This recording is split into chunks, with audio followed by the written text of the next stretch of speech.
Hey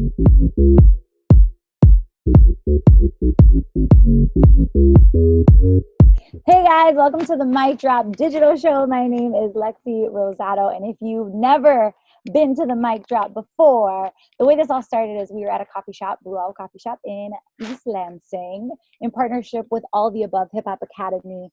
And the Mic Drop is just a safe space for creators to come up on the mic, show us what they got. They have the open mic to do whatever their talent showcases and whatever their heart desires. So we decided to bring that to you digitally because even though Corona is here, so is creativity. So that's what we're bringing out of the house. Today's show I'm super pumped about because it's specifically poets, which is my wheelhouse. It's a short lineup because we're going to do things a little differently. After each poet performs, we're going to have a spotlight moment where participants can ask any questions they want to the performer and can learn a little bit more about who they are. Alrighty, let me tell you who's on the lineup today. First, we got Stevie. Hey, Stevie. Hi. One love, Stevie. Peace. And then next we have Hakeem, the people's poet. Yeah. Hey, everybody. One love. Peace. And then I will be closing out because I wrote a piece right before our recording today. So that's crazy. You're going to hear it for the first time. All right, Stevie is up first. Stevie, what you got for us? How you doing? I'm doing all right. You know, one of those weeks in quarantine. That's another week. Been watching a lot of Star Wars this week, so I'm very happy about that. I guess the only big life news update is actually on Friday. I actually finished and handed in my final term paper and applied to graduate.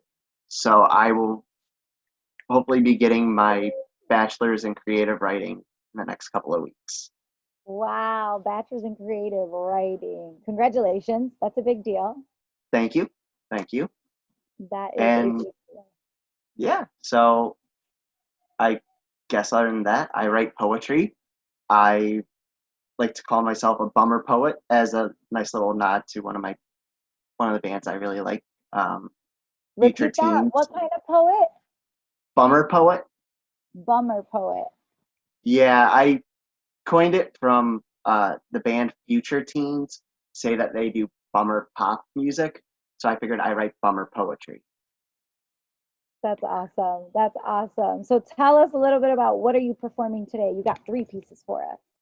Yes, I have 2 older pieces and not my newest one, but a definite newer one. The first 2 kind of actually work hand in hand together because they're about the same part of my life. And they're super short, so I figured they work well together and they're short. So Awesome. I'm excited about it. For people that are at home, if you're watching this, typically when we are all together in the same space, if there's a line you like to say, we say. If there's a line you hear and you want to hear it again, what do we say? rewind. Now, you can say it, but you're just going to have to rewind your own computer at home. So look at that. Look at user-friendly, user-friendly. But Yep. give some snaps if you're at home, some claps. Do what you got to do. If you're really feeling it, you just stand up out of your chair. Go for it. So, Stevie, take it away. All right. So I guess the only way I'll really introduce the first, well, I guess I can introduce all of them this way. Everything in my poems are actually true. They're stuff that happened. And this is the first one. January 5th, 2019. I'm sorry, my cat just tore through my apartment like a bat out of hell. What? Okay, I'm so sorry about that. He just like freaked out and darted across the entire apartment faster than I've ever seen him do. You're good. I Hey think he guys, saw a does my bird. audio sound okay? Like, do you hear the wind and all that stuff? Or does it sound okay? Okay, I just unmuted both of you. All right. Oh. All right. Let's try that again, Stevie. So just go for it. You can go introducing your poetry. All right. So, January 5th, 2019. I got the news through a Facebook message from Allie telling me to call her. Christmas didn't make it, and I didn't want you finding out from somebody posting about it on Facebook. I called 15 people. Nobody answered. If my Christmas tree had been up, I'd have taken it to the courtyard behind my apartment and burned it. I settled for getting it out of storage and tossing it into the dumpster. Thank you. So that's the first one. The next one is kind of, I hate the word sequel, but I guess because it takes place several months after it, it would be a sequel more than a companion. So August. It's been 7 months since someone I cared about died. Phone calls, terrifying. I'm always expecting bad news. I've been sleeping with stuffed animals to ward off the panic attacks, which wake me every hour. I think I'm so anxious because it's been way too long without a tragedy. Thank you. So those are my super short ones, like my super short show. Yes, I just threw out that reference for anyone that caught it. I know that reference, Disney Channel. Yeah. Don't sue us, thing. Oh my god, I love that. I throw that out all the time. One of these days, I'm just gonna do a poem full of references to see how many references people have. So, anyways, this is my last one. This is one of the newer ones. This right before. Stevie, you keep cutting in and out. So say that one more time for the. Oh, I'm sorry. You're good. So, I don't know if it's me or I don't know. Hakeem, did it cut out for you a little bit? It did. Okay. Cool. So this is not my newest one, but definitely one of the newer ones. I probably started writing this in March and finished it up start of April. This is actually the second time this version's been read out, so hopefully you guys like it, and this is the long one. For Grandma. Your grip on my forearm, insert the wrong name, holds me at your nightstand just inches away. And that's from Opening Mail from my grandmother by the hotelier. I asked Mom if I could visit, afraid the answer would be no. She isn't doing well, and a visit might be too much. Last time I was home, 2 days before Christmas, your dementia tricked me into believing I'd hurt you or your babies, the stuffed animals you grew attached to after Grandpa passed. You ran to the porch, screaming for your neighbors to help, and nobody answered. You came back inside saying, I'm not welcome in the house or the family. And I haven't been back since because I've been too afraid a visit would set off a bad day. But Mom said she's taking you to the hospital in the next week or two. And I didn't want my last memory of you at home to be one I'm ashamed to talk about. Mom says I can visit, and the peaceful 2-hour drive is wrecked by the panic attack I get seeing your house at the end of the street. It looks the same. Through the picture window, I can see you in the living room. I can see you peeling apples to make applesauce, and I can see myself at 11 sitting next to you, completely obsessed with every story about your days at the academy or your early life at Grandpa. I could see how asking for my help to make applesauce was your way of distracting me from my parents' constant fight. That's why applesauce is still my favorite comfort food. And it kills me I never got your recipe. Walking through your door, I can see myself at 14, half asleep on the couch, listening to Jimmy Eat World through headphones, waiting for Mom to get out of work to come and pick me up. Mom hugs me, I'm back, and I hear country music on the TV, and it's a far cry from the Aerosmith and Frank Sinatra that we would sing in the car during rides to nowhere when you and Grandpa picked me up after class my freshman year in high school. The change in your music is just a sign your memories fail. A sign you're not yourself. Claiming the South feels like home. You were born in Michigan. Changing Aunt Jenny's name to your sister's.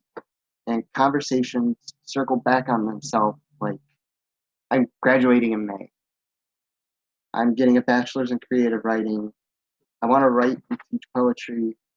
And yes, I'm still single and I have no idea when that's ever going to change. And I'm sorry. A few days later, mom calls and says, "You've been asking for me." For the first time in a year, my heart dislodged and stopped beating. Mom says my visit triggered the first good day we've had in months. For the first time this year, I genuinely smiled. Thank you. Wow. Woo, that third one hit me. Yeah, the third one was nice. And the third one was definitely nice. That was nice. So this is spotlight time, right? Yeah. I think so. I think this is Spotlight. This is spotlight time. First off, hold on, let's give it up for Stevie. We gotta give it up. We gotta give it up. We gotta give it up. Thank you so much. One love. A lot of vulnerability in your pieces. You know, No, it's for funny. real. Hakeem the poet is the people's poet, and I was like, maybe Stevie, the honest poet. I can dig it. The vulnerable poet. I love it. All right, it's spotlight time. Hakeem, do you want to ask the first question? Sure, why not? Go for it. And I think since your adjective that you used for Stevie, the honest and vulnerable poet, that is actually pretty deep because my question kind of like went around that area. It's like, what makes you, or how are you able? Because like me personally, uh, instead of me saying exactly what happened, I would give someone a metaphor of nature or a life lesson of something of like an energy or emotion of what happened. Like, how are you able to just say what happened? Like, how are you able to just say it? Like, and Ah, what gives you that courage? It's a good question. to be honest, I don't really know. I think I pull a lot of influence from music. So like one of my favorite band, well, I shouldn't say one of my favorite band is the Wonder Years, and I'm actually wearing their shirt right now because, dear Lord, no, Dan Campbell, their lyricist, is really good about being upfront and honest about either stuff he sees or stuff he's going to, and telling people kind of what it is and whatnot. And he does a really cool thing where he strings together lyrics throughout different albums. So like stuff on like album 4 references stuff from like album 2.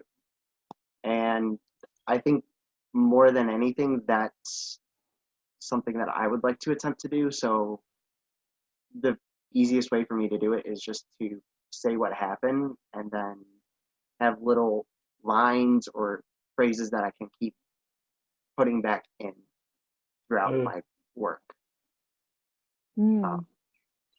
That, and then I also feel like a lot of my metaphors and similes actually feel really forced. So I take a lot of time to develop them and try to come up with something that's unique and organic. So when I do use a metaphor, I tend to be really picky about where I put it and what it is. And I also try to write within themes when I do metaphors. So if I have something compared to or being described as like a volcano, all the images will be hot related throughout the poem. But for whatever reason, I'm able to kind of just be, this happened, it sucked, and the only way I can really process it is to put it down in poetry format. I feel that. That kind of leads into my next question, which is some artists, they write pieces for the people, like to get something out of it, and some people write it as a form for their own self. What would you say is the type of poet that you are?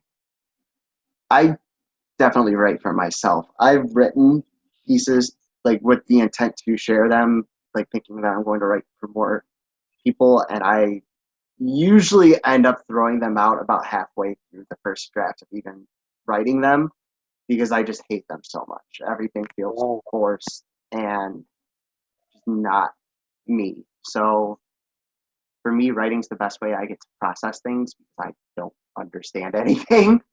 Um, but for whatever reason, whenever something trips me up in my life, I can write it out in a poem and then it makes sense.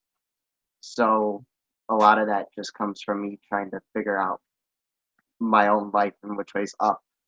And then I just kind of turn around and be like, I'm actually kind of okay with sharing that part of it, and maybe somebody else will get something from it. If they do, cool. If not, I figured that part of myself out and I'm happy. So, Go for it.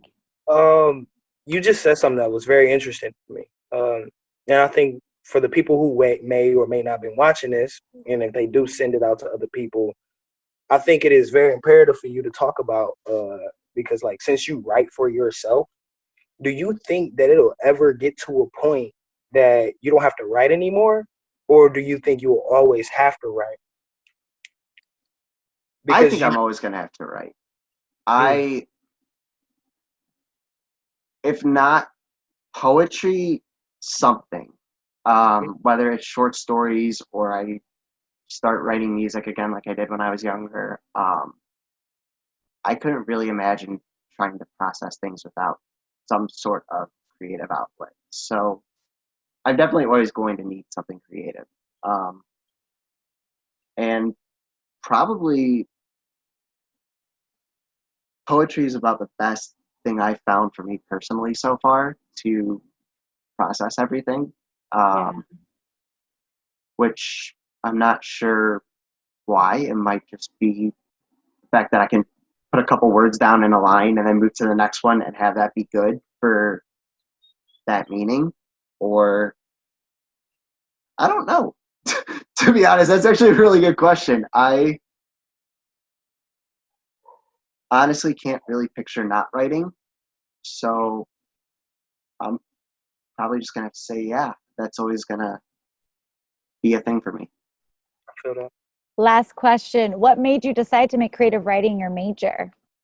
So that is actually an interesting story. I came to MSU from the southeast corner of Michigan, from a town called Monroe. And I got into MSU actually for journalism. And I was dead set on being this investigative reporter and work for like the New York Times and being like the guy to break the next Watergate. Like that was my goal in life when moving to Openness, to go to MSU.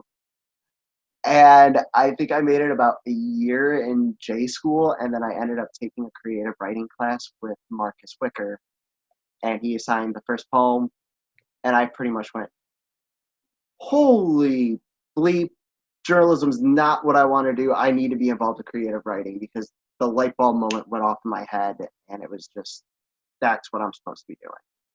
It was just one of those aha moments where it's, hey, you're in the wrong field. You need to get over here and you need to do it now, because you're going to be miserable doing anything else other than this. So that's so cool. You're so lucky to figure that out in college. I think sometimes we get our degrees and then we figure it out later. Yeah, it also took me a while. I think I had a slight advantage of not coming out to MSU until I was like 23, 24. So I was able to kind of get the young, early 20s rambunctiousness out ahead of time. Totally. Somewhat. So Stevie, where can we find your work if people want to keep up with you? So I am actually completely and totally unpublished. My stuff is actually pretty much just on the Facebook videos of stuff I've done for the virtual open mics. But you are definitely more than welcome to connect with me on Facebook. If you type in Stevie Pipus, I will pop up. It should be a picture of me at the Poetry Room. If you type in my name on Instagram, Snapchat, Twitter, I should come up on those as well. Definitely more than welcome to give me a follow. I follow back usually. If I don't immediately and you're like, why hasn't he followed me back? Shoot me a message and just be like, I met you at the open mic, and then it'll probably jog my memory of how I know you, and I'll be like, yes, I need to follow them back. So. We'll make sure to put that down there. Awesome. Give it up one more time for Stevie.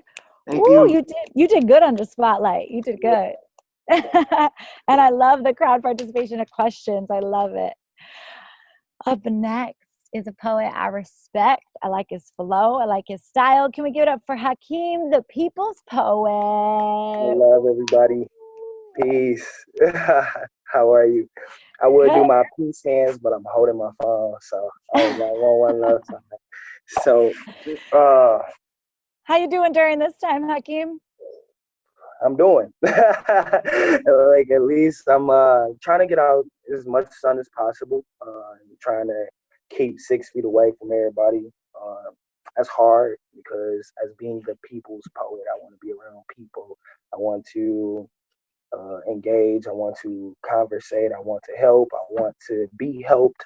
I want to be loved. I want to love. So it's like so many things that I'm trying to do, and also trying to master my own self and my own fate. Because I just graduated MSU with a journalism degree. Congratulations. I have a journalism degree too, so that's kind of crazy. I did the investigative reporter work for NBC, CBS, and now this is what I do.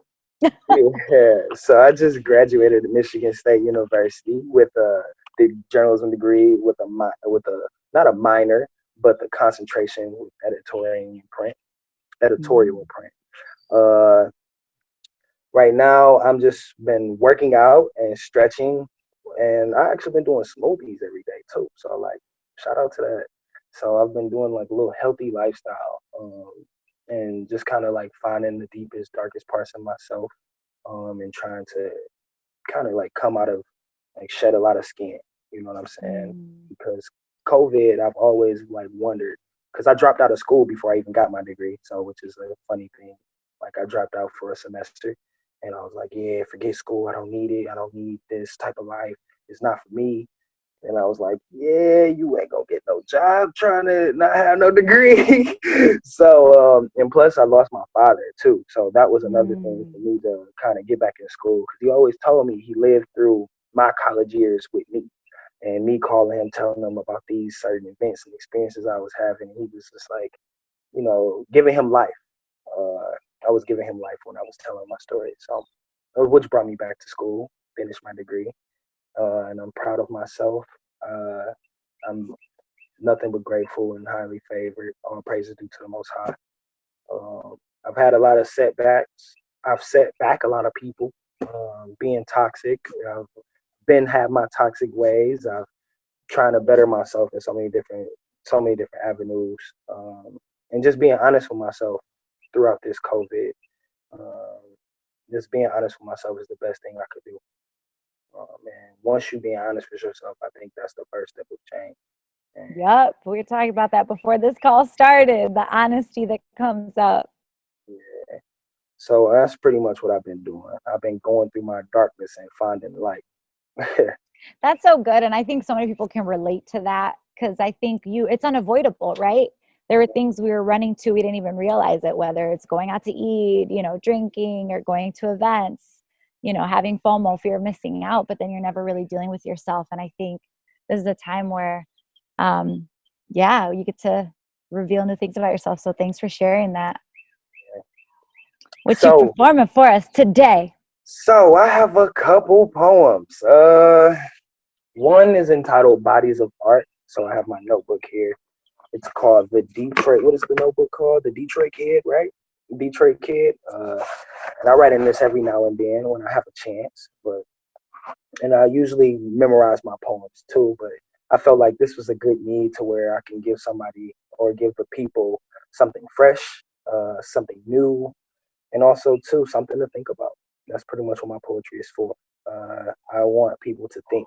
I want people to hear different metaphors and be like, dude, that could have went so many different other ways. I want people to receive a message, get a message, and share a message. So you hear it, you see it, you feel it, remember, express, respect, love, and repeat, and teach other people along the way. So the first poem I present is entitled Bodies of Art. Get away. Rap is an acronym for rhythm and poetry. Can you hear me loud? Can you hear me clear? Am I okay? Sweet. As I said before, rap is an acronym for rhythm and poetry. There is a saying that goes around the lines of explaining how artists make the best art when they are hurt. You art to see lyrically with the image of my poetry. These words of pain are surely felt and dearly close to me. But honestly, if you ask me, well, nobody asked me, but if you would have, I truly believe that to know the true meaning of what art is, you have to find the artist. And if you can't find the inner artist, your heart is where the art comes finding a true artist. And while the heart is yearning and art comes finding you, remember too, to continuously know that you are a work of art and hope that the world sees a masterpiece. Not a master artist inside thy pieces, but being a master of one's piece, making holy because you were in pieces. See, this piece of art is for you to drown in a hydration of difference. Getting the sense of a shattered artist, not knowing to be born broken while turning into swollen verses full of a multi set of masterpieces. See, you can't hang with my G's because you might hang with the wrong hue mans. See, hue being color and man as a conundrum of reasons, trying to find the right seasonings, changing the taste of the rainbow, making man unyoked to merely a pack of Skittles. See, this riddle explains the game of how man tries to logically claim a mundane prison inside of all our isms, causing the world to practice in shaping our current systems. See, this type of humans got a victim. And if you ask me, well, nobody asked me. But if you would have, I'm sick of them. See, these type of humans got a victim, and these type of humans you need to uplift. If the world of people and the real world of people are with color trying to change the world, then you know I'm with them. See, my humans are full of life with power, and I'm sticking with them. And if a body in my legion fall, I'll send another legion that's ready to go get them. And if I got a type of palette of man that can paint pictures and you know it's in them, I hope we don't realize in the end, because if they die, I'm going with them. Peace. I'm Hakeem, the people's poet, and rap is an acronym for living in poetry. Woohoo! Woo! Okay. All right. So the second piece I want to spit for you guys today. To be honest, to tell you the truth, I don't have a title. I always retitle this poem every time I spit it. And that's probably like the second time I done did so. So hope you guys like it. I'm gonna title it today, "Feelings of a Feeling Man." So here you go. I can't give no more disclaimers than that. So, feelings of a feeling man.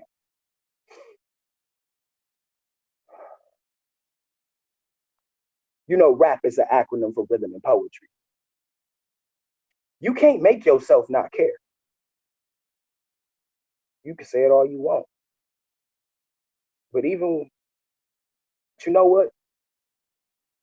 You can say it all you want. But what you really know is that even in your dreams, life is still real.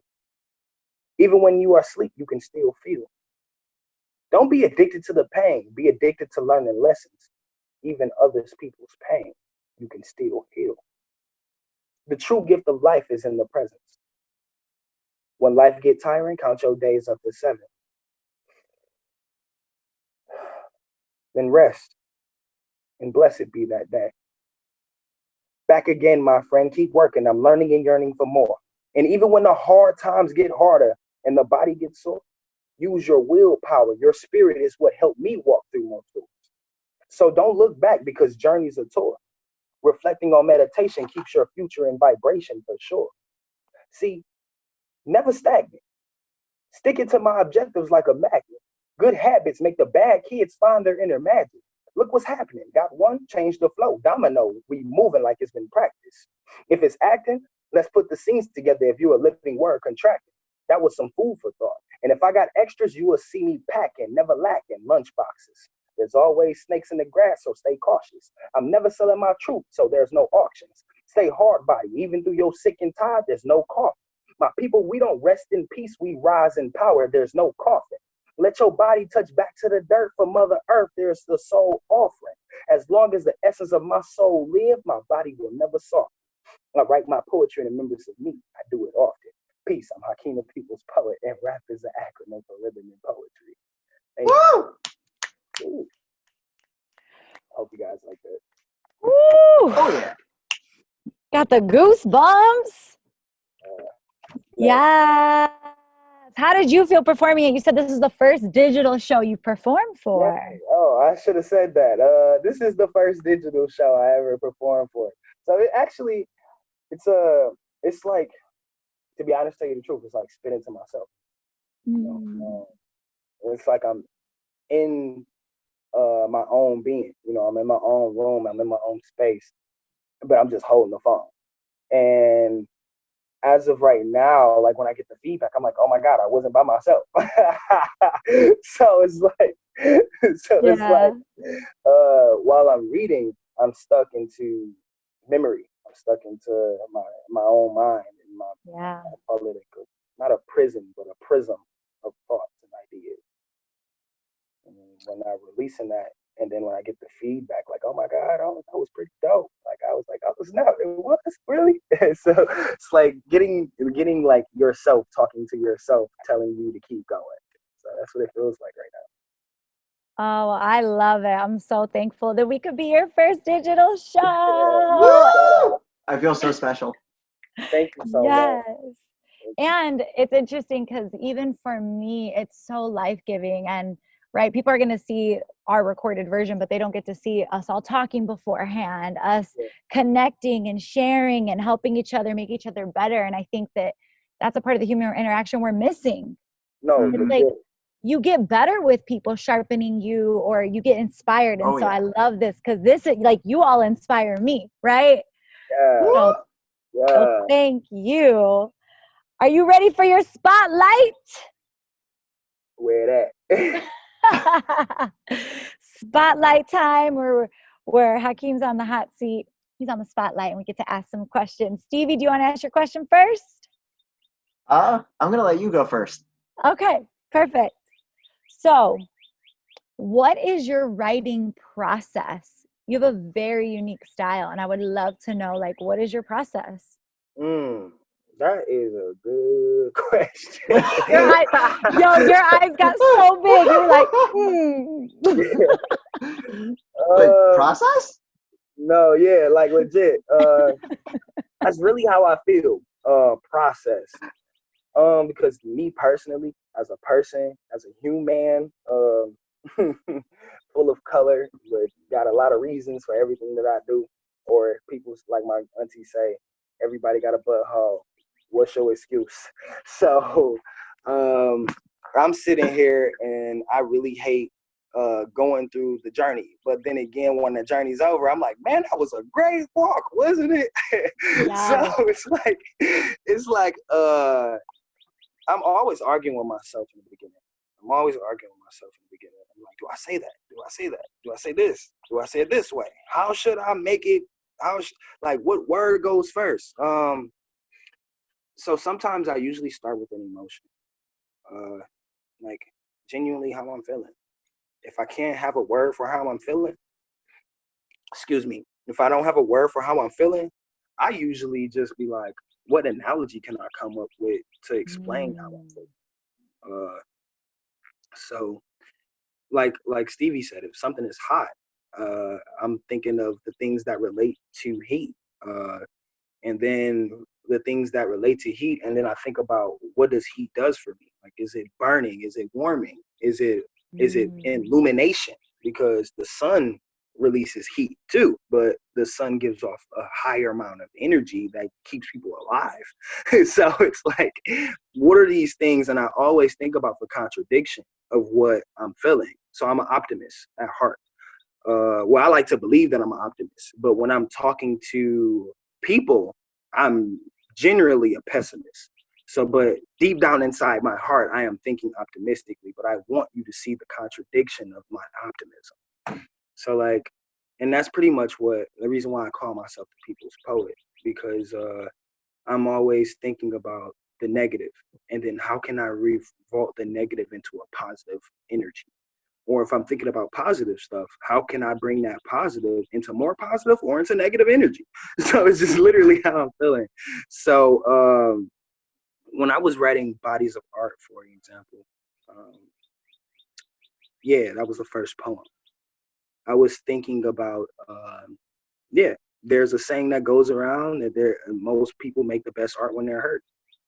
I was like, how do I feel about that? Well, it depends. Like, it literally depends. So I'm usually a person that's based upon circumstance. I'm not like really set in stone.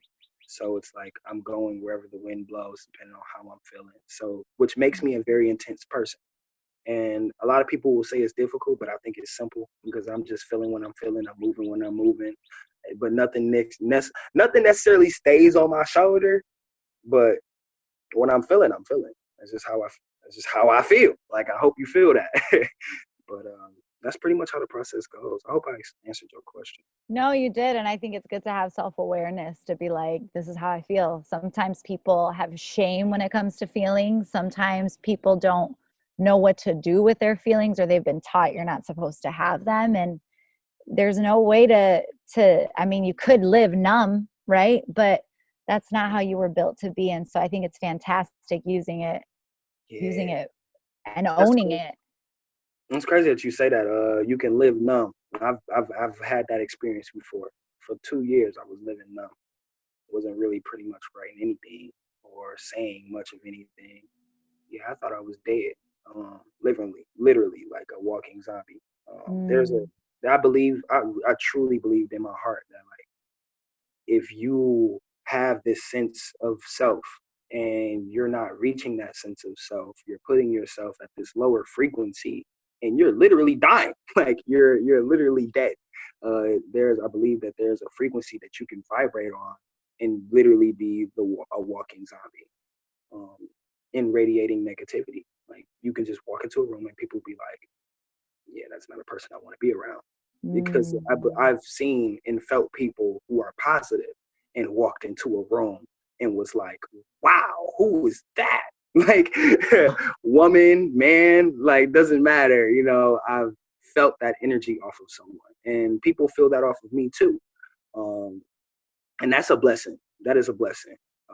And also too, one thing I'm learning is to not project my feelings. I've had a relationship, however you want to call Did it. you just call it a situationship? Relation. Hey, It's in all all fairness, there are some relationships that are basically situationships. If You we're being know, brutally I've honest. I've never heard that, I guess. I've never heard that term. yeah. Neither Maybe, have I. It just makes sense. yo, that's a poetry piece I'm gonna write for next week. No, I'm just kidding. I was gonna say co-write it because I kind of like that. Let's go, guys. Let's collab. Let's collab. Wow, that'd be sweet. So yeah, they told me that I project a lot of emotion, Mm. and I don't do it from a negative aspect, but I'm projecting because the things that I'm saying, you're not comprehending, or you're not standing with me. I don't like to say the word understand, because understand is like you're below my viewpoint. So stay with Mm. me so we can see eye to eye. So we're staying with each other. So, like, I feel like that's the reason why I use projection of my emotion. But I realize that that could be a hurtful thing if people aren't ready to pick it up. Mm. So one thing I'm learning now is to just feel. And if I feel, put it down on the floor. And if somebody pick it up, it was meant for them to pick up. If it didn't, it's okay for them to miss it too. And just deal with it. It's life. Life ain't fair, which makes it fair. Mm. That's good. That's good. Stevie, question. Okay, I'm kind of picking back off of Lexi's question because I'm super interested now that you said you had a journalism degree. How I'm trying to. I guess this is kind of a two-part question. Were you doing journalism before or after you started doing poetry? And the follow-up is how much of your journalism background plays an influence into how you write your poetry? Because I It's a know good I question. tend to be very cut and dry in short sentences. At No, least those I are would. good questions. Long story, short story, because I can talk. Either. Either. Okay, I'm gonna try to meet you in the middle then. If it goes on Uh, the long side, I'm cool with it. We're all good. uh, so my spirit told me to tell you this. Okay. The first poem I ever wrote that I remember consciously like wanting to write, it was a Mm-hmm. Mother's Day poem, and it was in the 8th grade. Okay. My teacher at the time gave me a C on the poem. Gave me a C, and she told me it was a childish poem. Like, and I'm like, what? How you gonna tell me? How you gonna grade me on something I felt that came from my heart? You know? And I stopped writing poetry. So I ended up getting into a relationship when I got to college. I got into a relationship, and she always told me I was a poet in action. I never knew what that meant. She always told me, like, you're like a walking poet. So like you will say things, and it just poetry will just pour out of you. And I'm like, oh, okay. I guess I'm a poet in action then. So then I started writing out thoughts. So, and my poems will usually be like 3 sentences, like literally 4 or 5 sentences. And I'm like, I can't write anymore. Like, why does my brain keep stopping? And then That's me every time I try to write. yeah. So what happened was a shift hit me. You know, I started having more experiences. I started living a little bit more life, and then more. I started writing down more. I stopped talking. I stopped talking and started writing down my thoughts. Instead of talking to my friends and telling them, "Hey, this is some stuff that made me upset," I was like, you know what? Let me write this down. And then when I read my thoughts to my friends, they were like, "Bro, you a poet." And I was like, "What?" And then they started confirming the things that she was saying. I'm like, you know what? Let me try this out. And then I started trying, like literally tiptoeing around poetry. Like, I'm not a poet, but I write. I got a couple poems. And then people was like, "Bro, like, come out to this event and spit a poems. Come out to this and spit a poem." I'm like, yeah, now I'm a poet. So journalism came. Story. So yeah, they kind of came hand in hand. And then you asked me, does journalism influence my poetry? So what happened was, as a journalist, the way I write, so my professors, to be honest, tell you the truth, my professors like, Hakeem, you suck. I'm a name drop him right now. His name is Joe Grimm. He's one of my favorite professors at MSU.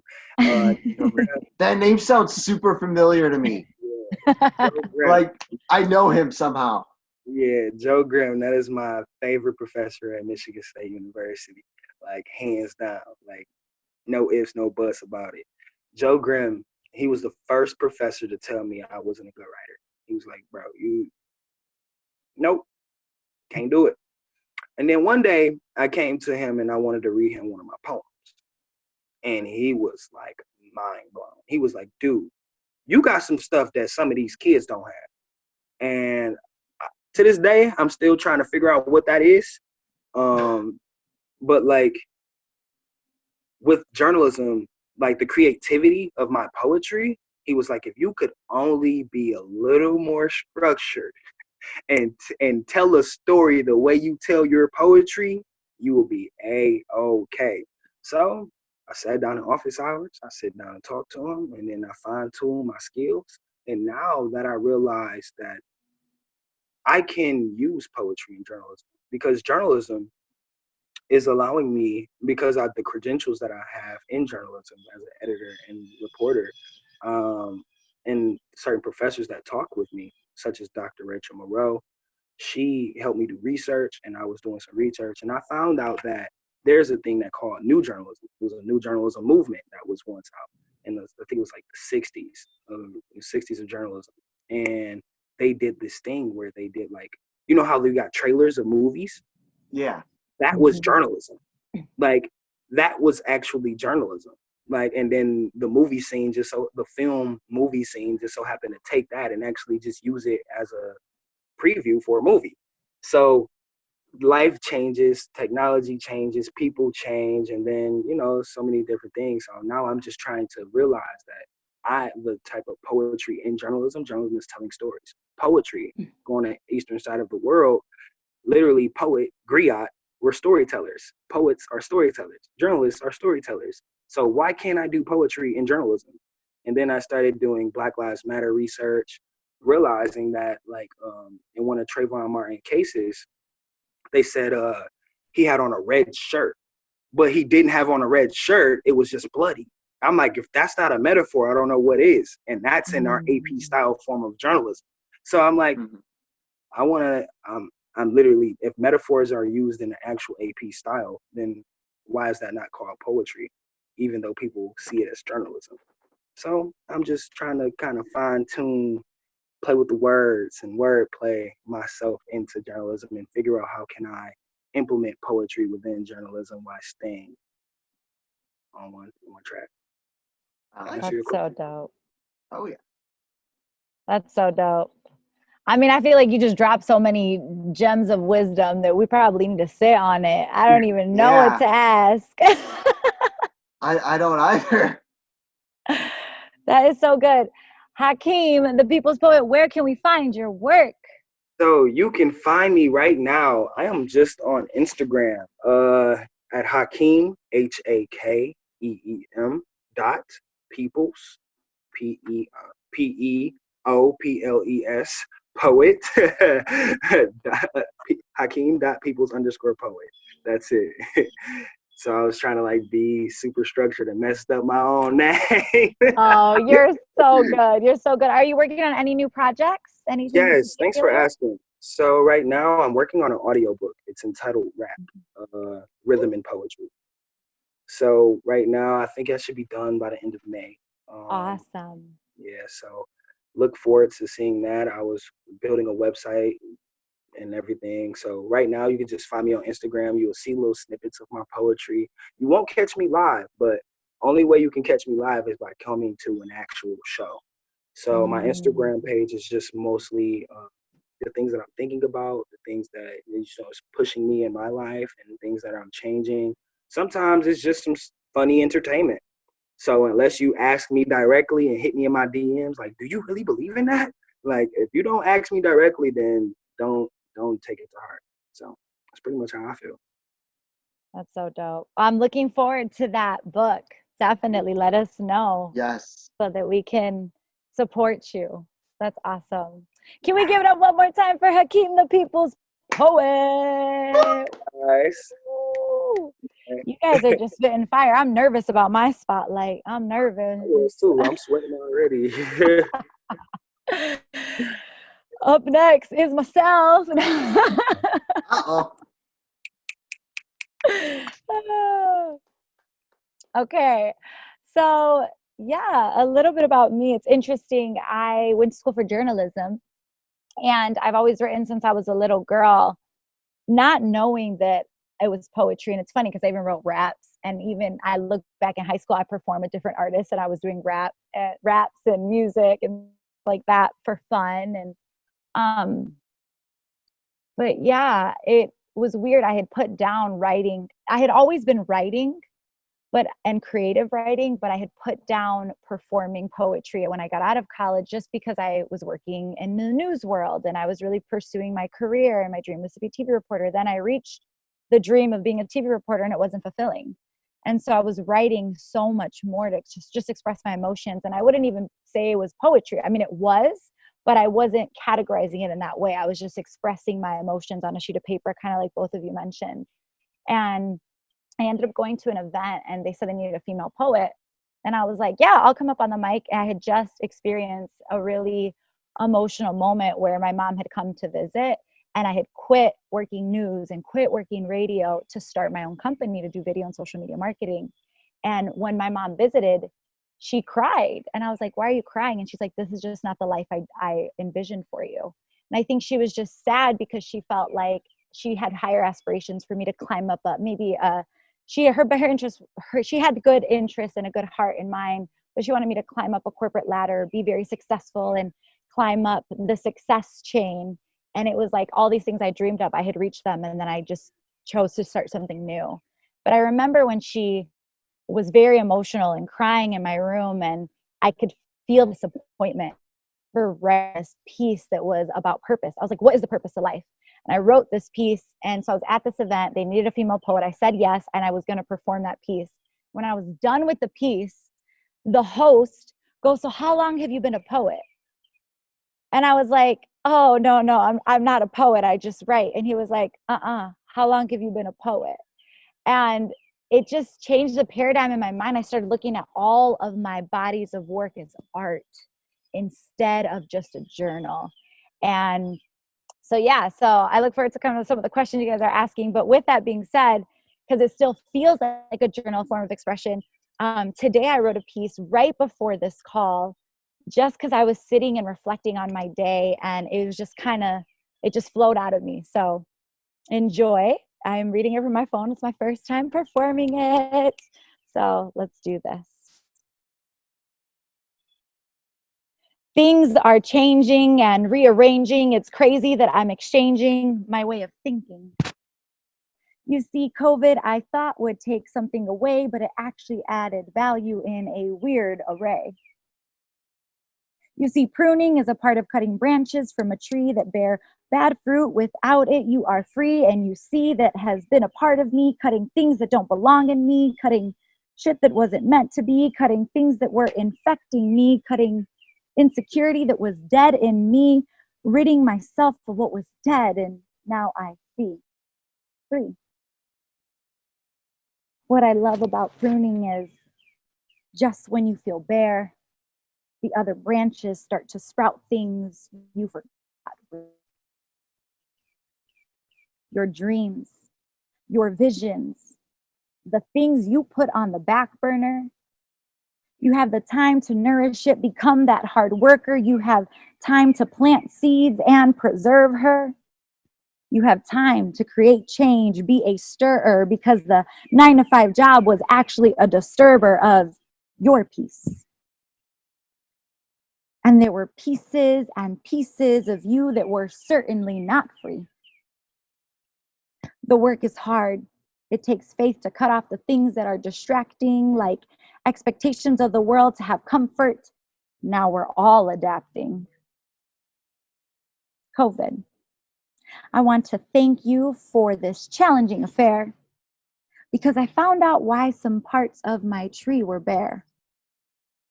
And I cared enough to make changes that will become permanent things, to not put on others' expectations and walk freely towards my dreams. COVID, I almost view you as a cleansing. Once I got over you chopping off my branches, I felt I needed the rest of the tree to bear fruit. It required the best in me, relentlessly refining the defects in me, now watering the correct thing. Things are changing and rearranging. It's crazy that I'm exchanging the way of thinking, but COVID, thank you, because I'm no longer sinking. Instead, I'm free thinking, a tree that stands strong, a few branches and all. I am standing.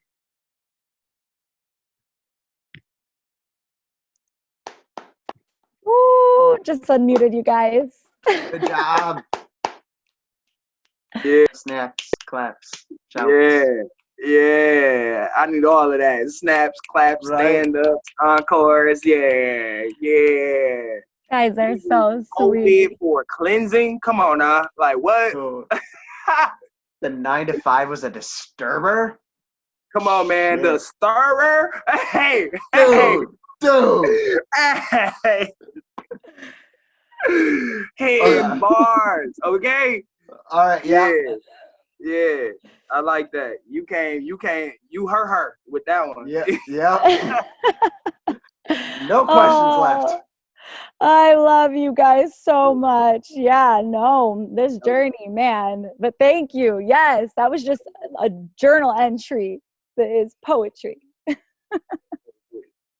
was it. I love it. And the way you said it. Like, is this spotlight time, dude? You got one more? You know what? I think I do want to perform one more, because I was kind of inspired. Thank you. I was kind of inspired by both of yours.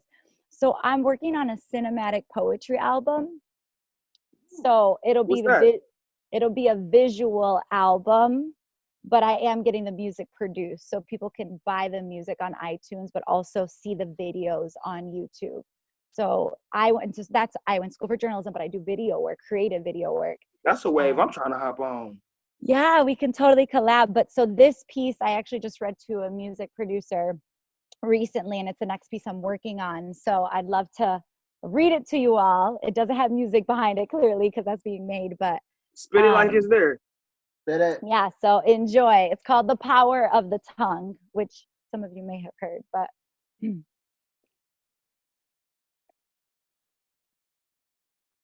the power of life and death is not in our minds, it's in our tongue. What we say is what we believe is what we see, and we cannot be anything different than thee. If we sit in a silence and allow a spree of dreams to become a fleeting thing. Triggers become blind spots. Suppression becomes a mindset. Obsession becomes a time lapse. Your voice is your only outlet. Because with fear and lack of ability to speak freely, we stifle our own dreams and choose to walk discreetly. But discreetly is not you completely. You are not needy when you dream deeply. You are just bold enough to create and think freely. Creativity. God made you free thinking. It won't come easily or come packaged neatly, but if you speak it, you can achieve it. If your mind is racing with thoughts, let him have a trek on this earth. Breathe in, excrete it, sit in peace and redeem it. We are fighting generational patterns, fighting lies spoken over us, fighting the enemy's plan against us, but God goes before us. Fighting depression, perfection, and everything in between, but the truth cannot be found if it's carried on the inside, a bad seed. Because triggers become blind spots, suppression becomes a mindset, obsession becomes a time lapse. Speaking your truth is your only option. The square-shaped hole you are supposed to be placed in. You were built for so much more. A peg that won't be fitted, you do not fit in because creativity lives inside of you. Your voice matters. That's why those voices are fighting you. You were never built to fit the expectation of someone else, but emotions and words are in there, so learn to express yourself. Emotions can be a sidekick. Speaking becomes a mindset. Sharing can help the time pass. Speaking your truth is a sword, the best outlet. The power of life and death is not in our minds, it's in our tongue. Woo! Yeah, yeah, yeah, yeah. That's that. Thank That's you. that. I'm excited to hear the music that goes with that. No, like, yeah, yeah.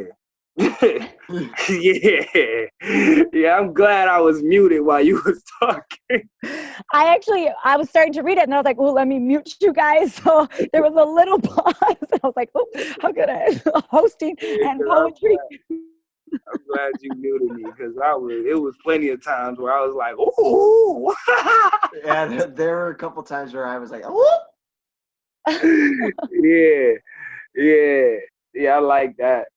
I like that. That one, I don't remember as many lines, but I do remember how you made me feel on that. I definitely remember how you made me feel. Like I felt like even though I'm sitting down, I was still uplifted. You know, like there was parts where I was like literally drawn in, and you had me think of myself and had me think of things that where I need to be better and where I need to grow as a man, not even just being human, but as a man within myself. And I was like, man, I gotta keep listening. I gotta keep listening because you got me thinking about myself. So I feel like that as a poet, as an artist, like that was definitely dope. That was definitely dope. Like that's something I'll have to keep hearing again and again and again in order to sit with everything and digest it all. Because I You need know to like, what? I'm so glad you said that though. That's why I wanted to make it almost an album because so I'm very spiritual. I mean, I have a great relationship with Jesus Christ. And so I don't like the word religion. I like relationship. come on now, Um preach. but I honestly feel like this last year has been a lot of spiritual warfare, is what I would call it. So even that piece, all these pieces I would write, it was like speaking it over myself. So kind of like you, Stevie, like it's expressing yourself, but it's speaking truth over yourself. It's like, it reminds me of Psalms in the Bible where David starts with a complaint. like a complaint, like, yo, I'm mad about Yeah, this, like I ain't. but at the end I will trust you. And so for me, it's like the power of life and death is on our minds and our tongue. And I'm like, what am I thinking about? And so what am I thinking about it? What we say is what we believe, what we see, you know, it's like, but we cannot be anything different if we sit in silence and allow us free of things to become a fleeting thing. Because I think like these thoughts can control our minds. And I'm sure you all know, because especially artists, I feel like it's so easy for us to go on a downward spiral. I don't know why. I've noticed that in artists, like there's this, like, I feel like there's this warfare where it's easy to go on a downward spiral. And so I'm like, how can I not only stop myself from that? Whenever I write my pieces, I picture it as a visually, I picture a video, I picture, you know, spiritual fighting, I picture strength. um and so I was like, how can I get this out to the world? If it could help one person, if they're listening to this when they go to bed, one person, if they could wake up in the morning and be like, like I am speaking my emotions. There's nothing wrong with my emotion. With the way I think, I am amazing. Because if like, then that's worth it to me. I don't want to go to the grave with these ideas just to impact myself. Like I want to, like, I believe all the ideas God has given to us are built to serve, to help other people. So every time people share their stories, I'm like, thank you, because you just fulfilled some of your purpose, you know. So thank you for saying that, though, because I think that's what I want people to hear it on repeat and feel it and like feel encouraged. And I think that's why I was like, okay, I'm just going to create my own thing. I don't know exactly how to do it, but we're going to do it. And that's a part of, so that first piece, COVID, like the COVID piece, I think that's what this quarantine did. It allowed me to go back to these projects like that cinematic poetry album and go, yo, let's do this. I wanted to accomplish it last year, or start it last year, and execute it by this year. And we never did that. And so it allowed me to be like, why am I chasing a 9 to 5? I have all the time to do what I actually dream of doing. What it's doing, right? Yes, you speaking straight facts of like, and that's the reason why I think COVID was actually. You covered your mic. You covered your mic. Oh, I'm sorry. There you go. I said that's why I believe that COVID was actually a blessing, like because I'm not gonna hold you up. I wanted the world to shut down. I told y'all I dropped out of school. I was like, I'm done. Like, yeah, but then I'm like, man, I like want to have some time just for me and literally just me to where I could literally be. like like humans in America never be. Like, do we ever get a chance to just be, like, except for the weekend? Like, you know, we turn up on a Saturday, go to the club, you know, we had go to, you know, praise God on Sunday, or if you, depending on what religion you was, you praise him on Saturday, you know. So like whatever, you know, and you go to Bible studies on Wednesdays, however you may be and see fit. No disrespect to anybody's religion or faith, but I genuinely feel like you, as Americans, we never get a chance to just be human. And what is that? Breathe, see, eat, sleep, wake up, and do it all over again. Like, and share love, like whether it's love from disliking, like love has hate in it. Love is everything. Love is everything, and everything is love. So, well, why do you think as Americans we chase things? I think there's cracks in us that we're trying to fulfill counterfeitly. Like that doesn't work, right? Working all the time, gaining more money, numbing, like it's a counterfeit to really what the issue is. And unfortunately, though, that's why this time has been hard on people. I'm not going to minimize it like it was a blessing, but at the same time, it was, you know, I think people, it's hard. It was hard. yeah, a lot of people, man. A lot of people don't have health insurance. Like there's homeless people out there right now is still going through, like COVID is going on, and there's homeless people who don't even have shelters to protect themselves to stay 6 feet away from other people. So like, yeah, or be hygienic. So like, yeah, there's a lot of, and businesses are closing, so they don't even have an option to go into a business and wash their hands. So like, yeah, there's a lot of bad things going on. But what I did say was kind of selfish. Stevie, you're pretty quiet. You're pretty quiet. Any commentary? So actually, I had to bring myself back into your poem, not out of anything terrible, but when I heard that first line of the power of life and death in our tongues, I was like, hold on. I need a moment because I don't know if I want that tattoo going down my arm or if I want to put that on fucking Ah, banners and flags and use it as a rallying cry to get people to start writing again. If you get a Like, tattoo of it, I will take a picture of it and use it as one of the album cover in some area. because that was one of those No peer like, no, pressure that though. no, I was like, that's one of those lines that would be inked on someone's skin or like thrown up on T-shirts and banners, and I had to kind of bring myself back in. I'm like, hold on, she's still talking and other things that I need to pay attention to, and my mind went off blank on that one line. Oh, I'm so glad I shared that second piece because that wasn't even a part of the plan, but I felt it in my spirit. So thanks for the permission. I love that, Hakeem. You were like, I feel it. You wanna do a second. yeah, I felt you had another one. I needed to Mm-hmm. hear that. I needed to So hear that piece. I'm so glad. That's an honor. It could help in any way. I have a question now. So is this spotlight time? Spotlight time? I think it's spotlight time. Okay, go for it. Question. Um, so a woman of your stature, you feel me? Like you got your own business, you got drive, you have ingenuity. Like I know there's a fire, but what is keeping that? What is keeping them flames on? Like who is putting the wood into that fire, like and keeping it going? Like and how do you keep your campfire on? You know, how do you keep your campfire going? Who might say it's a campfire? It's a bonfire, depending on who you around, or it might be the sun. Like, how are you keeping your flames on? You know, I'm going to give an answer that's probably totally not what's expected, but I really believe a lot of people have a thorn in their flesh. Like, for example, for me, Oh, what in their flesh? a thorn in their flesh. What I mean by that is like, for me, a lot of people wouldn't know that I actually battle insecurity heavy. Not small. I battle insecurity heavy. You'll hear it a lot in my pieces, but the voice in your head that's like, you're not enough, you're a phony, you know, like you will never make it, you're not, and it's not you failed. If I make a mistake, it's you're a failure. And so it's interesting because I think for a long time a lot of my identity rested in what I achieved, and it's like, well, if I'm achieving these things then I can silence that voice. But I think now there has been a shift of trying to silence and listen to the still small voice of what Lexi wants and what Lexi and God want greater than what the world wants.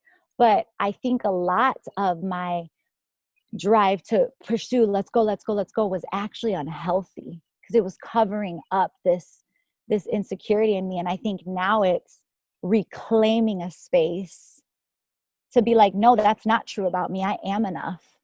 But I mean, it's interesting because I look back and I think about the people that have dated me or the people that are very, very close to me.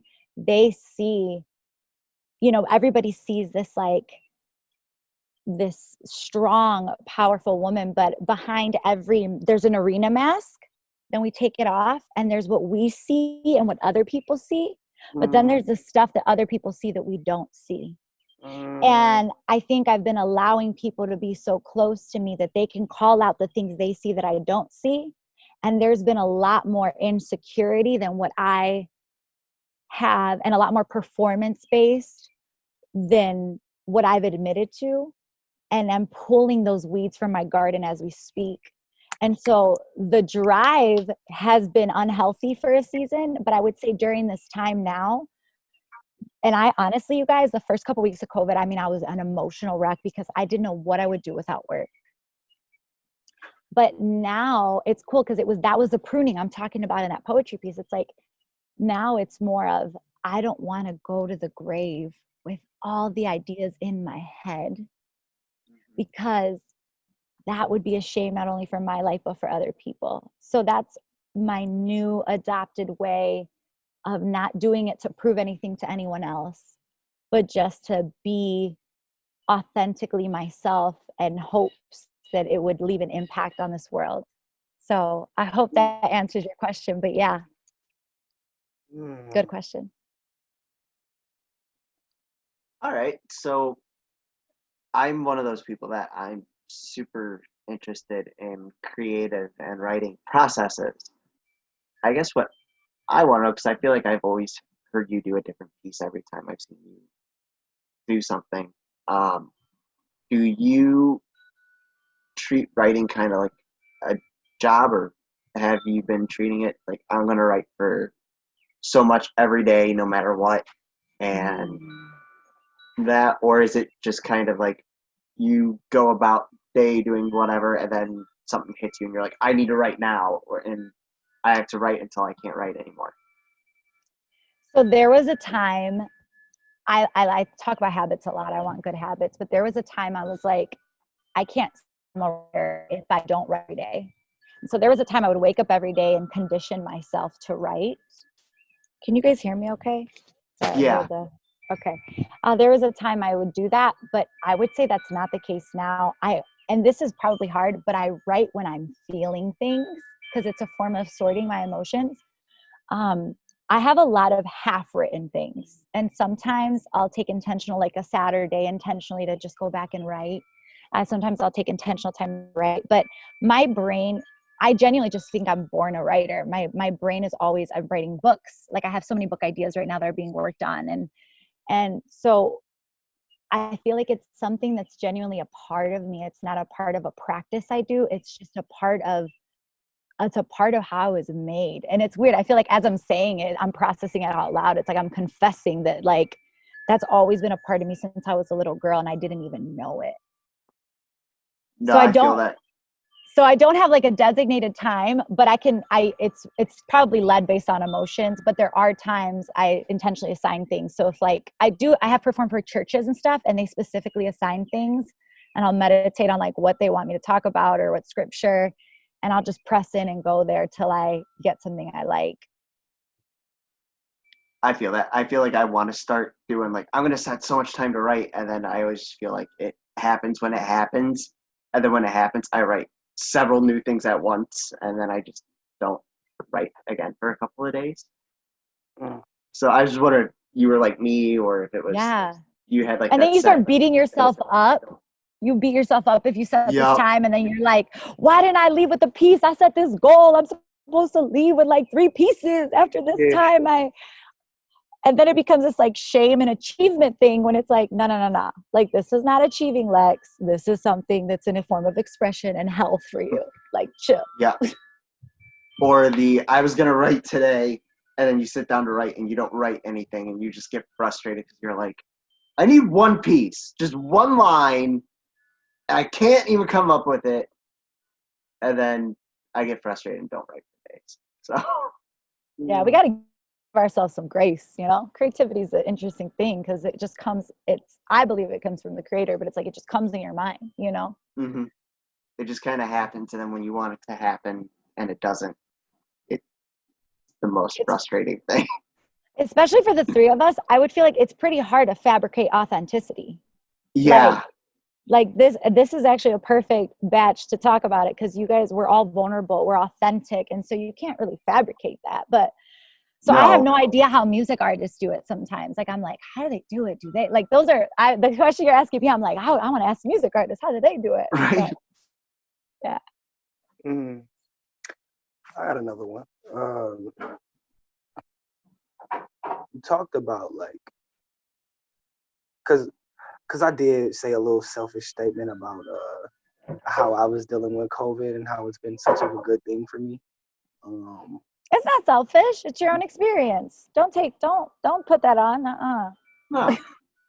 But you did say something around the lines about COVID cleaning. Cleansing, yeah. COVID cleansing. And then you talked about like, you said something, I don't want to put words in your mouth. You said COVID cleansing, and then you talked about like loving yourself. So like, how, other than keeping like the mic drop right now, and like, how are you loving yourself through COVID? Oh, this question. I need a little sound effect so I can buy myself time. Here we go. Mr. Man says hi, everyone. Hi. Oh. Now he hates me because I picked him up and touched his belly, and now he's going to run off. But that was my cat. That was Mr. Mance. I've had him for almost 3 years now. I've had him for like over half his life, and I'm his third owner. Oh, So it's lucky yeah, to have you. he is my everything. He is legitimately my everything. So I could probably I lose love literally that. everything I have, but as long as I had him, I'd be fine. I'd make it through. Oh. So to answer the question, how have I been loving myself? First of all, this is like a checkpoint moment where I'm like, I don't think I've been loving myself well. I don't. Mm. I don't think I've been loving myself well. I can say this week though, I took myself out on a date. What I mean by Ooh. that is I went to like get my favorite food, like my breakfast food from Good Truckin'. And then I sat by the mural sites from Below the Stacks because I help with their marketing. So I just sat there and like ate my food and took a call while I was just sitting there. And I was like, I was a part of something greater than me, you know, and this still lives here. And then I went to MSU's campus and took a blanket and my camera and hung out and read the Bible, listen, like, and then got my favorite Thai food. So I took myself out on a space, but I'll have to be honest, what led to that was being in a bad space that morning. And that's what I mean by like, Oh. but that's what I mean by like, there's a thorn in that flesh where you wake up and that voice or insecurity or whatever. And it's like, okay, how do I put that in check? Like, Lex, if you had no fear, what do you want to do? And I was like, Mm. I want an adventure. And I was like, okay, I'm taking myself out on a date, you know? And I didn't know where I was going. I stuck a beach towel, my camera and my laptop bag and some books in the car and just did the things that brought me joy. And so I think that has definitely been a way I have self-love, but I didn't realize how much I have not done self-care throughout working and busying myself. And even for my art, my crafts and my passions, it's like serving others brings me joy. But so when you take away others, what brings you joy without it? It's like I love salsa dancing. I love the open mic is usually what I look forward to every week. And so yeah, I think the self-love part is something I'm still exploring. Like what does Lexi like about what does Lexi like to do when she's alone? Mm. I got another one because how you end it is literally about to lead into this because yeah. So you talked about for people who are not as religious and people who are spiritual, such as us, we're on the phone and Zoom in. A lot of people, when you say you talk to God, like what is that like for you? Because like some people don't know how to talk to God. So like for the people who don't know how to talk to God, or the people who don't know who God is or how that relationship is, like how does that start for you, and how is that interaction with God? How was that, if you feel comfortable to share, because a lot of people Yeah. don't like sharing that. How was That that? is so, this is very vulnerable and crazy. Yeah, I know. That's why. But I love this question because one of the things I've been working on is who is the person I want to be. And I want to be somebody who's brave and honest. And like, this is bravery to me to share. Well, first off, I think the disclaimer is that I love people of all kinds and where they're from and based on, you know, whatever, like to me, there's no discrimination of what someone believes. I mean, I painted at someone's house who believes in Wicca, which is like totally different than what I believe, you know? And so I believe in loving people regardless of where they stand. But my experience, I think God has been talking to me since I was a little girl. And my dad kind of, when I was in sixth grade, my dad kind of moved out of the house. And so my mom was a single parent who raised us, and my grandparents, you know, watched us, but she worked really hard. And I think if I look back, first of all, that's like when I found God or I actually just found a Bible, a Precious Moments Bible, and started reading it. But the way God speaks to me is I have a lot of visions and dreams. Mm. And sometimes too, even when I'm with people, I'll see things, like I see things and feel things. And for a while, I didn't know what that was. Like I had like research, am I psychic? Am I a medium? Am I this? Am I that? But I believe in the Bible. I Keep believe in the going. Bible. That's the gift of prophecy. And so, that's so vulnerable. But yeah, I just think that since I was little, and I'm actually working on a book that has every chapter is about like an experience I've had. So I can talk about like the first time I've audibly heard God tell me to say, it was a thought that wasn't my own thought, I guess. It was a thought that wasn't my own thought. And I was like, what is that about? And like, it led to a really cool thing. And so that's kind of how I live my life, actually. So I try to when I say silence the noise, I mean, it's like sitting down, listening to worship music and seeing if God has anything. And sometimes when I write with my pen and paper, it's just a conversations as if I view God as like my daddy for real. Like he has parented me.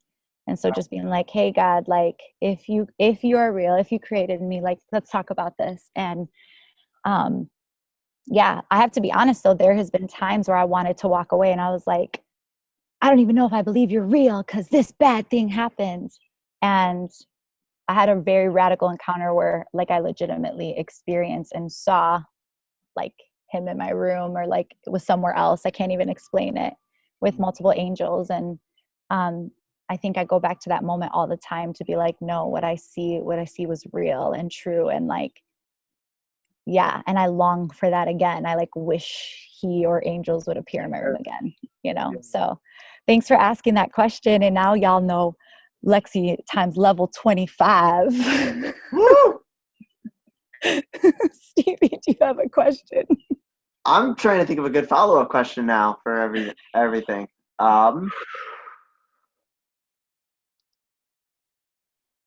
Did that answer your question, Hakeem? I feel like I didn't.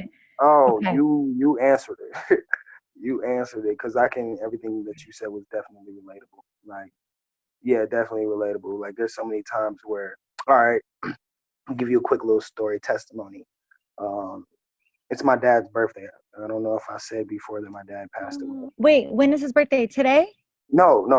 It was. Oh. It was. Oh, So, okay. Sorry. September 10th, and September 9th. And with that being said, it was his birthday, and I'm like, man, he passed away, and I'm like, man, I can't wait to his birthday. I can't wait the day before. I can't wait. And remind you, I have not a dollar to my name. My financial aid didn't hit yet, so you know what I mean. I'm kind of living house to house at this point, and I'm still in school, but I'm still trying to like just wait on my financial aid. Good thing I have friends, and so I'm thank God I found a way to make it to campus. I had 40 cents to my name, literally 40 cents to my name, $1,000 in debt with my credit card bill, so I had not a dollar. And I'm like, man, I gotta go to class. So I wake up, first thing on my mind is class. Go to class, finish class. Now it's like 2 something. I'm like, oh wait, I gotta go to financial aid to see if my package came. Financial aid sending me to Hannah administration. Administration sending me back to financial aid. And I'm like, you know what? I'm just tired of this going back and forth. I just went back and forth like 4 times already. I just need to go home. I don't know how I'm getting there. I'm just going to go home. So I'm walking and I'm like, man, I need a place to think. I need a place to think. I need a place to think. Something told me, it was like, hey, check and see what time it is. I was like, okay, cool. It's like 6:20. I'm like, wait, the whole day that went by and I haven't thought about my father's birthday. Like, what the heck? So I'm like, boo-hoo crying. I'm super sad. Like, I'm like, I lost my father and I forgot his birthday. Like, that is so bad. Like, I'm a horrible son. I need a place to think. I need a place to think. And I'm crying. I cried like for at least 10 minutes. 10 minutes in a public space. That's a pretty long time. A pretty long time, especially being by yourself. so I'm like, I need to shake this off, get up, and move, because I'm literally in the smack dead middle of a parking lot, like, and I leave it like just sitting there. So I'm like, wipe myself off, get up, and I started walking towards the bus stop. Seen a friend that I knew, and I'm like, I'm about to get on this bus. But remind you, I'm like, I don't even know how. I don't have no money. I just spent my 40 cent my 60 cent to get on the bus to get to campus. Now I got to get away from campus to go back to the crib. Didn't have not a dollar to my name. So she got on the bus and left, and then I'm still standing there. I need a place to think. I need a place to think. And if anybody who knows East Lansing area, especially right there on Grand River, I'm literally by the bubble tea and the campus sports store. There's a statue sitting there like this. Yeah. And I look back and I'm like, I need a place to think. I need a place to think. I need a place to think. And I'm looking at that statue and I'm like, are you thinking? So I look into their eyes, and they're looking down on the ground. And on the ground, Cassiopeia is the statue's name. I'm looking at Cassiopeia, and she's looking down on the ground, and there's a flower, and it's painted, and it's like the flower is actually the lotus flower. And if anybody who know the lotus flower means the seed of life, and I'm like, I wonder if you really looking at the seed of life. So I walked around her shoulder, and I looked down. Sure enough, she was looking at the seed of life, but I looked in her hand. Tell me why there's $2 for me to get on a bus to go home. So yeah, having testimonies like that and spiritual thoughts and consciousness of how God is leading me or in certain ways or directing you through signs, you just have to pay attention because everything is right in front of us. Remind you, I've been on this campus for 6 years and never really looked at that statue the way I did that particular day. Yeah. Wow. Thanks for sharing that. That's so cool. Who would have thought we'd get this deep, guys? Right? Stevie, your voice still matters though, so I don't want to Yes. deprive you of your question. We'll finish out with your question. Then we'll wrap it up. My question, I guess, could go. It can go as in depth and as deep as you would like it. I'm putting a blanket on, y'all. It's getting windy. It's getting cold. I soak up outside. I keep turning the brightness on my phone up. Right. I will warn you, it is nothing as the sense. It is a lot more writing focused, but I guess, you know what? I'm going to ask both of you this. I'm really intrigued to hear both of your responses. Switching it up. So I'm trying to think of how to word it because I don't know how to word it exact yet. Be authentic. Who are some of the writers or creative people in general, artists? Let's go with artists. I like that word. Who are some of the artists that you personally, not so much in like, oh, I admire them because they're great, but who are some of like your personal heroes for artists that you would hope either to have your work compared to where you feel represents you? Like, who is the person that you feel you are going to be like, oh shit, I'm always going to be stuck as? Like for me, I feel like I'm kind of like the Dan Campbell Bukowski ripoff. It's like those because Dan Campbell's like my personal hero, and like everything I do is kind of like almost derived to him.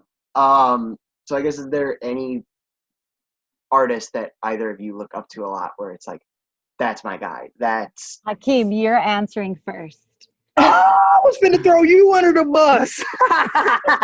I will admit it. I will admit this right now. So I will tell you mine. Daniel Campbell is my own personal hero. He's the singer, songwriter, lyricist for the band, The Wonder Years. He is, I guess, the story writer / lyricist for Aaron West and the Roaring Twenties. And he had his own poetry book come out a couple years ago, limited release, and the new Wonder Years album had excerpts of his poetry published with it as well. So I guess if there's one person that I just admire his vulnerability and honesty and the way he strings songs together. So that was very long-winded, but I guess who's your personal hero? That's right. You turn on that light, Hakeem. Okay, go. The people's poet. I don't know about heroes. That was a very strong word. But if I had to say, like, some people that I'm interested in, Interested in is good. Yeah, I'm very interested in a couple people. Like, I would like to sit down and have like some tea. You know what I mean? I don't know. I don't drink coffee, but I drink some tea with you. There's a couple people that's on my list. I can't just name one. Name as many as you want. That's why I'm saying this can go as in deep as you want. That's why I'm scared of this question. I talk too much. I had to cut myself off, dude. Go for it. Come on. Name a couple. I would Top name five, top Kendrick. five.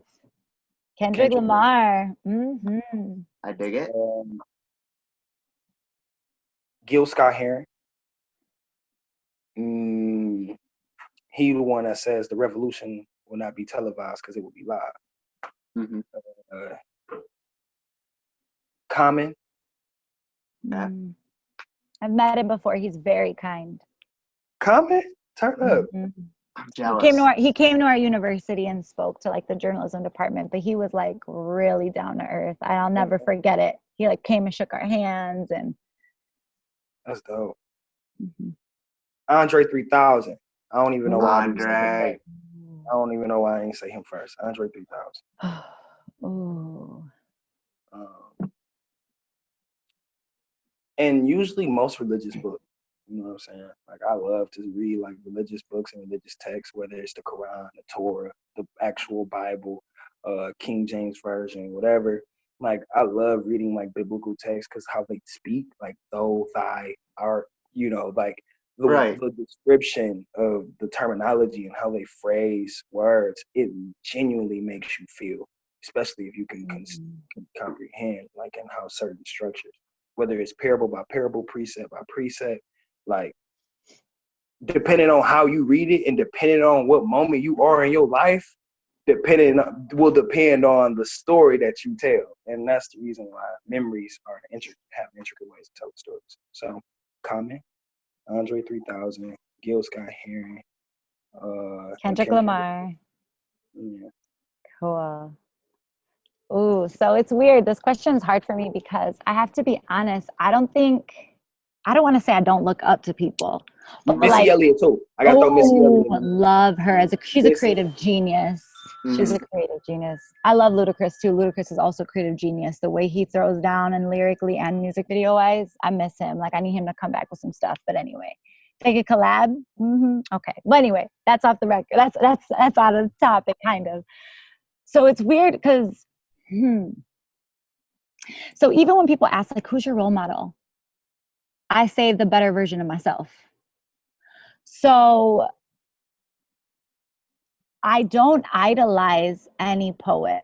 That's the reason why I said I'm interested. Yeah. I just don't. I keeps using this is interesting, but again, I've always been writing, and I honestly this challenges me because I'm like maybe I need to find like three poets I really love and listen to their work to try to get a better, like to learn from them. But I really believe in just being myself and like figuring out my own way. I don't want to copycat anybody. Yes. But I have a hip hop background, so like, and I love that you say rap is an acronym for rhythm and poetry because it's like to me I've always viewed songs and like I don't know, I've just always viewed music as a form of poetry, but I just again I didn't categorize all these things. I just knew what I liked. So I really love Andy Mineo. He has a song called Clarity, which is kind of what made me think about doing a poetry visual album where it's just like he's rapping, but he also has music, but he also speaks. I also have interviewed, I looked up their tour name, Poets in Autumn. So it has like Jackie Hill, her husband, like a couple of other poets. And it was fantastic. And I love their material so much. But even then, it's like, I don't idolize becoming anybody else's style, or I just want to be the best version of myself. And so I don't know, I'm weird. I like listen to all kinds of music. I love live events. I get more inspired by hearing a underground poet. Just hearing both of you guys, you have completely different styles. I love Will Langford. I do. Like he was one of the first. Will the poet. Yes, he was he's one of the first people. I hosted something that he was in, Be in the Room. And I remember afterward being like, will you read one of my pieces? Because I still wasn't like performing or hosting. And he was just so wonderful and kind. And so it's weird. I feel like there's a lot of people I admire. And anytime I go to a live thing, I'm like, they're so much better than me. They're so great. They're so great. But I'm trying to pave my own way. Like, I don't know if my work is poetry, if it's not it's not just poetry. It's not just spoken word. It's not just rap. It's not songwriting. It's like, I want it to be a communicator of emotion and storytelling. And I want it to be a visual of the mind. And like, Yeah. Like, so that's, So so I don't know. So I don't know. If anything, I'm like, yo, give me some links, guys, so I could research some people so I could be better, because I don't think I have been looking at people's work to find out what, like, I just picture things in my mind and just go after it. No, you sound like me. That's So exactly what I'm saying. I almost kind of feel like I maybe didn't word my question right, because it wasn't more of like, who are you trying to copy or idolize or be this person? I guess it's more of, do you feel like there's anyone that's had an influence that Mhm. you feel like you're going to be, oh, I might end up being this, even though I'm not trying to be this, but I'm very aware. So, like, I know Yeah. how much of an influence Dan Campbell and Bukowski have on me, which is Mhm. why I recognize that in my writing. But I don't write trying to be the next Dan Campbell or Bukowski. It's just, I feel I you. know that those two are my big things. So those are going to be the people that I feel like I'm a rip off of, even though I'm not trying to rip them off. No, So I I don't, guess, yeah. No, I think is you asked the there any, question right. I okay. think, I think you asked the question right. No, I think we totally understood. It's just funny, if we talked about people I want to be like Oprah and Ellen if they made a baby and her name was Lexi. You know? Right. Who just so happens to do poetry and like music and like to dance salsa and like likes Jesus, and I don't know, you know, like I thought Right. about this a lot. I don't know. I feel like I am out of the box, which is why I've always wondered, like, are you a fraud? Like, are you a failure? Because like you don't fit in these peg squares. Like you don't fit in. So But I Society has can, a strong way of doing that, especially to women. mhm. Especially the women. Especially the women. I feel so bad. Like, man, society has a strong way of making people feel like they are not nothing. Like they're nothing. Like they easily, especially if you don't get the same achievements as certain people, you don't have the same body, same lips, same shape, same, eye color, like whatever it is, like society has a strong way of degrading like women and also Mhm. too black men. Like, and it's pretty yeah, Oh interesting. yeah. yeah, Pretty interesting that you talk yeah. about that. This is so good, guys. I love this. I feel like we I'm should do so this more often. so thankful that I Yes, met you, like for real. I'm so thankful that I met you and you gave me this opportunity, Lexi. Stevie, I'm so glad to meet you and hear your dude. poetry. Hakeem, super geeked to meet you. We need to link up or something once everything is, What's up? We're, I hate saying the word normal, but normal. we're doing a 3-way collaborative piece. What you mean? I'm already assigning it. Hey, let's get it. I'm in. I'm in. No, I am so humbled and honored to have you guys be a part of this. And it's cool because whoever's meant to be is, on this call is meant to be, and whoever can't. And I think this is exactly how it was supposed to be. Just poets talking, getting real. Thank you so much for not only pouring out your hearts, but for your humility to even just thank me. Like, it's an honor. You filled me up today. And thank you for Oh, thank you. even Thank you so much. letting me have a moment to answer questions. Like, it's cool to feel like you're a poet also, not just the host. So I love you guys so much. Thank you so much. And for those watching, keep watching, keeping us up to date, and Yes, for real. have a good night. Woo! All everybody. Thank you.